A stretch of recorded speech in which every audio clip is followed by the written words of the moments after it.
The heir to the English throne urged him on, faster. All the knights and ladies were eager to board the ship, where wine and snacks awaited, and on the opposite shore of the English Channel, a grand celebration was prepared. They were celebrating the victory over the cousin, the Norman Duke, who now could no longer claim his, and quite legitimate, rights to the throne. But Stephen of Blois, whom Prince William Adelin was urging so energetically, was unwell. Just before the departure to England, he was struck with a stomach ache and locked himself in the lavatory. The heir to the throne waved his hand and ordered everyone else to board the white ship. Hours later, Stephen of Blois learned in horror that the ship had sunk. Everyone perished, and he narrowly escaped a terrible fate, thanks to his upset stomach. Born in the year 1096, Stephen was the third son of Count Stephen of Blois and the English Princess Adela. His grandfather was none other than William the Conqueror. Yet, Stephen barely knew his great-grandfather or his father, a participant in the Crusades, as they died when he was still a child. His mother raised him, favoring French traditions and the French language. Stephen became proficient in Latin, Holy Scripture, and horsemanship, making him quite an educated man for the early 12th century. He was sent to complete his education at the court of his uncle, King Henry of England, where he met and befriended the heir to the throne, William Adelin. Historians agree that Stephen was an intelligent, good-natured, and agreeable young man, which allowed him to easily gain supporters and quickly increase his influence at the English court. His uncle adored him and endowed him with lands, while his cousin insisted that Stephen accompany him everywhere, a great honor for the third son of a mere French count.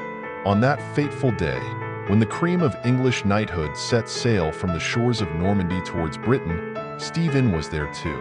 But illness forced him to remain on land, saving his life. 300 of the kingdom's wealthiest and most noble, including the son of Henry I, drowned in the icy waters of the Channel. The English nobility was in shock. The most important houses of the state were simultaneously decapitated. The king was left without a son, and Stephen, the grandson of William the Conqueror, suddenly rose several steps closer to the throne. There was another heir, William Clito, the very Norman duke whose defeat the king's son had been so eager to celebrate. William was also a grandson of the legendary Conqueror. Read about this in my article, The Titanic of the Middle Ages, the sinking of the white ship, and naturally, he was not about to concede. The third contender for the English throne was King Henry I's younger daughter, Matilda. But in those harsh times, women rarely achieved true power, so Matilda was prematurely dismissed. She was also not nearby. She was on the continent, having married the Holy Roman Emperor.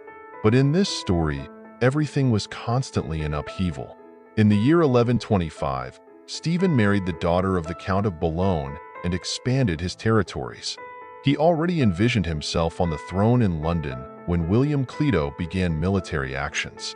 Naturally, Stephen was sent to deal with this troublesome matter. The prince slogged through the mud in Flanders for several years until Clito finally died. Then came another piece of news. Matilda had been widowed, but instead of entering a convent, she married the Count of Anjou. This could mean only one thing. King Henry's daughter intended to claim the English throne for herself. Blood is thicker than water, so King Henry I gladly welcomed Matilda, her new husband, and declared the pair his future heirs. Stephen, his nephew, was forced to swear an oath of loyalty, which he did with the least enthusiasm possible. But the Count of Blois had a remarkable quality. He knew how to wait and observe, and he quickly made an interesting observation. Matilda was not well liked in England. Though beautiful, she was arrogant, sharp-tongued, and lacked social grace. Her tantrums and whims exhausted the courtiers. Her husband's blatant disdain for those below him in rank was particularly distasteful to the English. They might have tolerated Matilda's antics. She was the king's daughter, after all. But this upstart from Anjou? Where did he think he was going? King Henry saw it all clearly and was disappointed. He expected more foresight and wisdom from the former empress. He disliked her husband even more. Matilda could have married an English nobleman, which would have secured her greater support on the island. Yet, the Angevins seemed to live in a world of their own, detached from reality. Matilda concocted the idea of forcing the Normans to swear fealty to her and her husband and practice governance from Rouen while her father ruled in London. She ignored the long-standing enmity between the Angevins and Normans, refusing to acknowledge it at all. Fortunately, Henry prevented this madness. This angered his daughter and son-in-law, and suspiciously soon after, the king passed away on the 1st of December, 1135. Thus, two significant figures emerged on England's political horizon: Stephen of Blois, respected by many, and the former Empress Matilda. Stephen's supporters acted swiftly. By the 15th of December, the Count of Blois was declared King of England, receiving the seal and treasury. The coronation was a grand affair at Westminster Abbey, ensuring all formalities were observed. From the outset, Stephen faced challenges. He first rushed north to deal with the King of Scotland, who laid claim to disputed territories, which, fortunately, was resolved peacefully. Then he moved to Wales to quell a rebellion, and then south to issue important documents affirming the rights of the kingdom's 7 counties. While awaiting a response from Rome, all went well. Pope Innocent II recognized him as the ruler of England. But Matilda and her husband were not ready to concede. The Count of Anjou invaded Normandy, burning fortresses and towns in his wake. Stephen couldn't be everywhere at once. His own island affairs kept him busy, leaving the situation in the Duchy of Normandy unchecked for a time. The solution was a payoff. The King of England had to pay the Count of Anjou to cease his harassment of the region. Just when it seemed he could catch his breath, another contender for the throne emerged: Robert of Gloucester, the illegitimate son of King Henry I. He, too, raised an army, rattling his saber, and when Geoffrey of Anjou heard of this, he assumed the king was preoccupied and resumed his attacks on Norman lands. Stephen was patching a tattered cloak, achieving peace in one part of the kingdom only for conflict to flare in another. Robert of Gloucester quickly changed course and pledged allegiance to Matilda, making it 3 against Stephen. But the former Count of Blois had learned well. He managed his military affairs so effectively that his campaign progressed with great success. His diplomatic skills proved invaluable, as did those of his wife. The Queen of England personally traveled to Scotland to negotiate with King David, who received her warmly. A treaty was forged granting Scotland certain lands, in exchange for military support to its English neighbor. It was an exceptionally successful plan. Stephen understood that the Angevins would eventually invade his lands, so he prepared diligently. He carefully selected his commanders, replaced fortress commanders with the most loyal ones, and gained new allies by creating new earls. Unreliable bishops lost their positions, as the King of England rightly believed that the clergy should be absolutely loyal to him. The invasion came in 1139. Matilda was quickly captured, but Stephen chose to release her, considering Gloucester and the former empress's husband to be greater threats. While maintaining control over most territories, Stephen faced a treacherous blow from Nigel, the Bishop of Ely, who decided to support Stephen's opponents. As a result, Stephen managed to seize his lands and castle.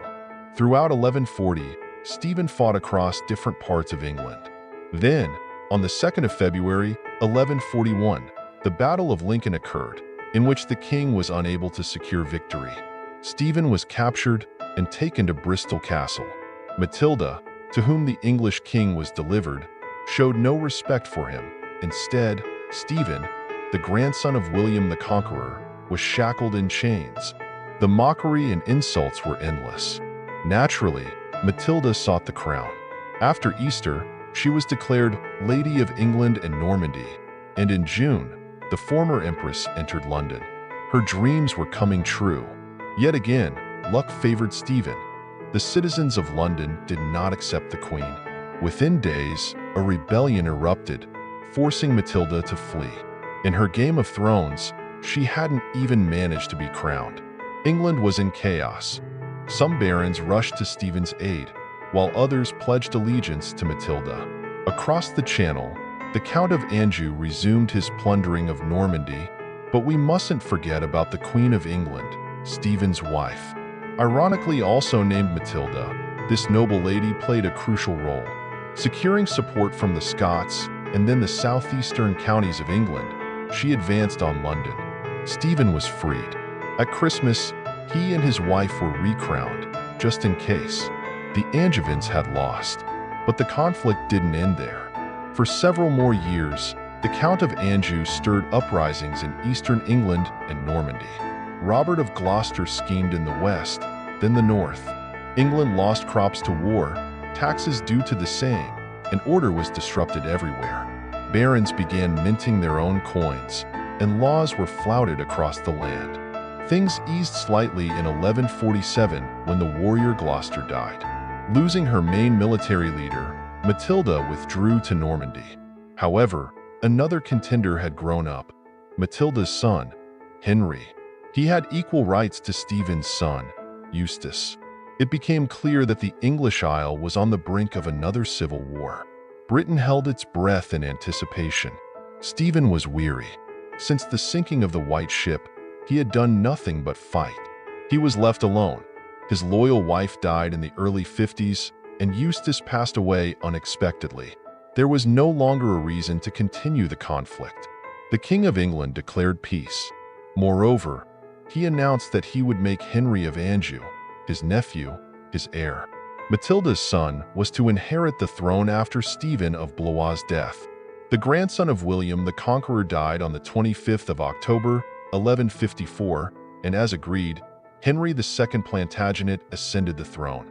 Incidentally, he too had to fight many battles, including with his own children. But that is another story, unrelated to Stephen of Blois, who once had a stroke of great luck.